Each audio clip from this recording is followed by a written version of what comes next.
اللہ سے دعا ہے اللہ ہمیں زندہ رکھے، توحید پہ رکھے، اللہ ہمیں زندہ رکھے، رسول اللہ کی محبت اور ختم نبوت کے عقیدے کی محبت پر باقی رکھے، اللہ ہمیں زندہ رکھے، اہل بیت کی محبت پہ زندہ رکھے، اللہ ہمیں زندہ رکھے، صحابہ کی محبت پہ زندہ رکھے، رسول کریم کی پیاری ازواج ہماری مائیں ان کی عزت و عصمتوں کے دفاع پہ زندہ رکھے۔ اے اللہ تجھے تیرے پیارے چہرے کا واسطہ ہے مولا، ہمیں جب موت دینا تو اپنی توحید کے لیے، رسول اللہ صلی اللہ علیہ وسلم کی عقیدہ ختم نبوت کے دفاع کے لیے، صحابہ کی عظمتوں کے دفاع کے لیے، امی عائشہ کی دفاع کے لیے، امی عائشہ کی عصمت کے لیے کٹ مرنے میں اے اللہ ہمارے لہو کو قربان کرنا، ہمارے لہو کو قبول کرنا، ہمیں شہادت دینا اور اس شہادت کو اپنے ہاں قبول فرمانا۔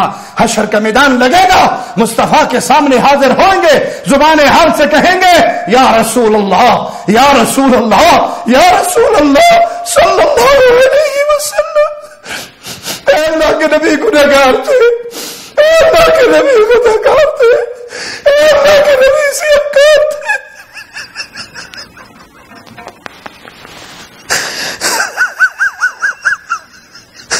لیکن اے اللہ کے پیارے نبی جب تیرے صحابہ کے خلاف زبانیں دراز ہوتی تھی، ہم رازیت کے سامنے پہاڑ بن کے کھڑے ہوتے تھے، ہماری معاشرہ پر تہمتیں لگتی تھی، ہم دفاع کرنے کے لیے کھڑے ہوتے تھے۔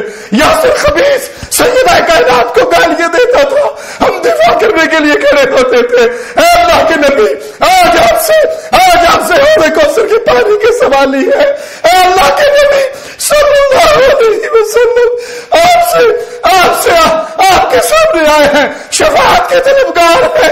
اے اللہ کے نبی آپ کا پڑوس مانگتے ہیں، جنت میں اللہ ہمیں پیارے نبی کا پڑوس عطا فرمانا، پیارے نبی کے پیارے صحابہ کا پڑوس عطا فرمانا، پیارے نبی کی زوجات کا پڑوس عطا فرمانا۔ ہم اپنی ماں کا دفاع کرتے ہوئے زندہ رہے اور اپنی ماں کا دفاع کرتے ہوئے مر جائے۔ اے سنیو، اس زندگی کا کیا فائدہ ہے؟ تم زندہ رہو، رسول کی عزت کو گالی دی جائے، تم زندہ رہو، رسول کے صحابہ کو گالی دی جائے، تم زندہ رہو، پیارے نبی کی پیاری جماعت جنہوں نے لہو قربان کیا رسول پہ، جنہوں نے مال قربان کیا رسول پہ، جنہوں نے بچے قربان کیے رسول پہ، ان کی عزتوں پہ آنچ آتی رہے۔ یہ زندگی بیکار ہے، کارآمد زندگی یہ ہے۔ جیو تو شیر بن کے جیو، ایمان کا پیغام دیتے ہوئے جیو، اور ایمان کا پیغام دیتے ہوئے شہادت کی موت پا کے اس دنیا کو چھوڑ کر رب کی جنتوں کی طرف روانہ ہو جاؤ۔